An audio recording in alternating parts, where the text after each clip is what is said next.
Na týchto pretekoch dolnoorešťanskými Vinohradmi som prvýkrát na takomto veľkom traili, kde je prevýšenie 390 metrov.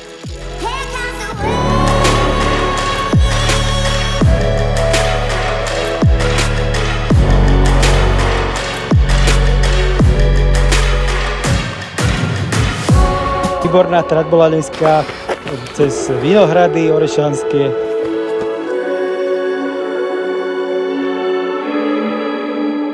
A čo bolo dneska náročné, tak to bolo teplo.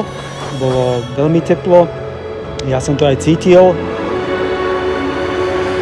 To, čo mám rád, sú takisto kopce.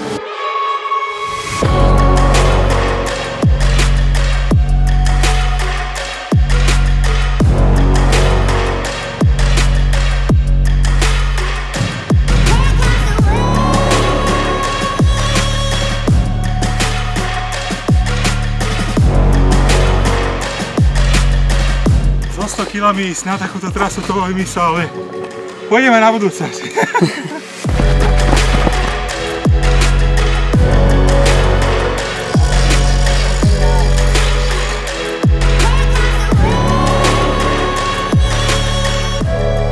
Takže perfektná trať, pripravená od organizátorov, veľmi dobre značená, nebol problém ani na jednej križovatke. Ľudia boli super, veľmi dobrá organizácia za mňa a veľmi rád sa sem vrátim aj na budúce.